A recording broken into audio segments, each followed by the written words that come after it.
To Swoosh Crew, I'm back with another chain. It's not related to Nike, however. Yes, it's all about Curry with this one. So we'll hop into that. But also, I just wanted to give you guys a heads up. Like, if you weren't aware, you can now customize the Nike Waffle 1. It may not be a shoe that was ever on your radar. Yes, it released early this year by the Whitaker Group and Nike. They did a collaboration that was limited. A lot of people never had a chance of getting their hands on it, but if you love the design, and I say that and also saying if you love the vibe, the look, the aesthetic of the Nike Sacai LDWaffle collaborations by Nike and Shatose Abe, then this sneaker is perfect for you with a really good price point. And by the way, again, Nike is letting you ID them already on their website. Yeah, let's just hop into it here. This Curry brand necklace. So I believe I already said it on the channel here, but this is a custom I had made by the exact same designer and jeweler that made the Kobe Bryant, the Mamba Mentality, Mamba Mentality necklace for me. And she killed it. Absolutely love it. Like, if you guys weren't aware, Curry actually has the Curry brand logo on a necklace he wears. You know, he rocks a chain and it's pretty big. It's like massive. It's all diamond out. I don't have coins like that, so instead I'm like, hey, can you create this for me? Let her see it. She was able to make it happen. I mean, she did the fastest turnaround time, and it ships from Italy and it's already here. So big ups to Steph, Jules, thank you again so much. I just really appreciate it. Forever and always, I've said this before, I love Steph's humility, humor, the fight in him. He's always doubted. He's always the underdog. It's been that way since 2009, at least in the league, and long before when he was in high school and even at Davidson, and he continues to let that push him. Even now, people are judging him insanely when you look at, you know, he's missing such a vital piece of his team and still putting up record-breaking numbers. He's breaking his own records game after game almost. Everyone knows how he lit the entire league up in April, so give that man his roses and his just due. And if you don't want to, that's perfectly fine. We all know he's the greatest shooter of all time. His brother would argue against that because he thinks he is, but nonetheless. When it comes to the Nike Waffle 1, I understand people will throw around, oh, this is the poor man's Sacai, and that's all it ever will be. Just, you know, correct me if I'm wrong, but like, most of us are taking L's whenever these shoes drop. So we really shouldn't be poor because all of our money is sitting there because Nike won't take it. Positivity, that's why I don't worry about the things that I don't see. Yeah. These days I don't worry about much. I think we should have some more fun. I still dream about the days when we were young. I'll take a hit and still finish and one. What's up, everybody? It's your girl TJ back with another video. Talks with TJ, aka TJ2 Swoosh Change. Thank you guys again so much for tuning in to another video. If you're brand new here, hit the subscribe button. If you like what you see, absolutely hit the like button. Like either way. If you're a recent subscriber, thank you. I truly appreciate it. And to Swoosh Crew, you guys are amazing. I hope you're having a great start, kickoff to your week. So this will be short, this will be sweet, nothing crazy. I am a fan of the Nike Waffle 1. Now, I wasn't able to get my hands on the pair for the collaboration with Nike and the Whitaker Group. You guys can absolutely check out Sneaker Fetish. He did a video on that, so I will probably just link his video below or even above so you guys can check that out.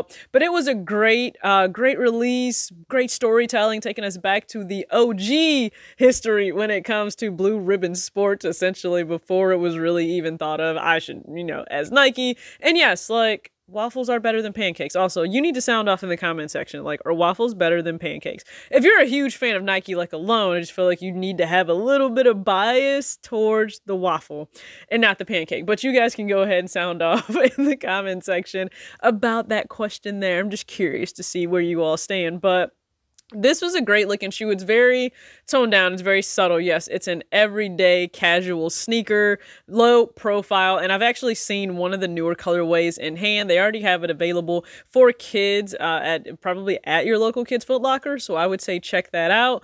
But there are other colorways already set to release, or probably set to release or being pushed back. You guys know it's really hard to keep up with what's coming out, what's not coming out. I will say, I'm a huge fan of the fact that, yes, it does have a similar aesthetic to the Sacai LDWaffle. Now, I say similar aesthetic because what do you love about that, or what's captivating about that shoe in itself? Because they're using older models. It's not using anything that's new. They're using historic Nike models, and they're just fusing them together based on how Shitose Abe visualizes the shoe in itself.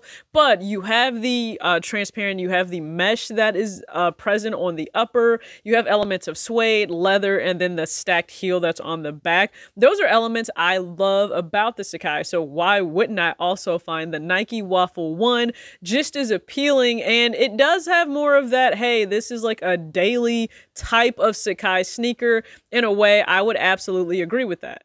3 new colorways already set to release. I believe it was end of April, but I've yet to see them available on Nike.com here in the United States, so I guess we'll just have to stay tuned for that. But for those 3 colorways, we have Infinite Lilac, Underbrush, and Active Fuchsia. Now, the lilac doesn't make sense because there's not really lilac on that sneaker, but the Underbrush actually does feature lilac. Again, it doesn't make sense, but we're just going to let Nike rock out with whatever it wants to do. The point is, I think these 2 colorways are beautifully executed, at least for my taste. They are subtle, they're toned down, they have more of that transparent, again, Sacai aesthetic that a lot of us really gravitate towards, but we probably don't want to spend the money for that. That's very legitimate. Now, not to say that if you want to pay resale for it, go right ahead. Is the Sacai something that would be high up on my list to possibly pay resale for? Yes, because I've said it before and I'll say it again. I still only have this black nylon one and I want other pairs. So I think this is a really good alternative. Plus, again, I'm just a fan of the aesthetic. So you're still giving me that. You're giving me suede, you're giving me mesh, you're giving me that heel on the back as well that I'm a fan of. And the beauty of if none of these colors rock with you, because maybe you don't like the fuchsia either. I've seen the fuchsia in hand for kids, and I don't think that's a pair that I would personally go after. So instead, if there is a sneaker you want to design just for yourself with the Waffle 1, you can already do that on Nike.com. So I can fully see someone looking at every single Sacai they possibly missed on and trying to replicate that with the Waffle 1. Bravo, you're a smart individual, because maybe, again, you like the whole vibe of the shoe, not liking the fact that you really can get access to it, or if you can access it right now, it's just at a price you don't want to pay. And I will take having to only spend, what is the price? $130 for you to do a Nike by you on this sneaker. So I'd say go in, play around with it. I already played around with one design, and it is very just tonal, laid back, chill, absolutely in every way. And it is for members only. So again, if you're a Nike member, that costs you nothing. You can access that and play around with it. But let me know your thoughts, please, in the comment section. Like, do you have an option of different types of mesh? I'm not a fan of more of the two-tone mesh. I'll just be honest with you. I like more of the translucent design for the upper. That's the whole point. And I think that also allows you to be very playful with the socks that you may wear. So this is just to give you guys a heads up. There's a sneaker that's affordable. You can customize and just, you know, design it however you would like, and perfect for spring and summer with the fact that it's a very airy and breathable sneaker. So sound off in the comment section. Is this something you would go after at all? Something maybe you're interested in? I'm always curious to know. Thank you for tuning in. As always, act your age, not your shoe size. Peace out.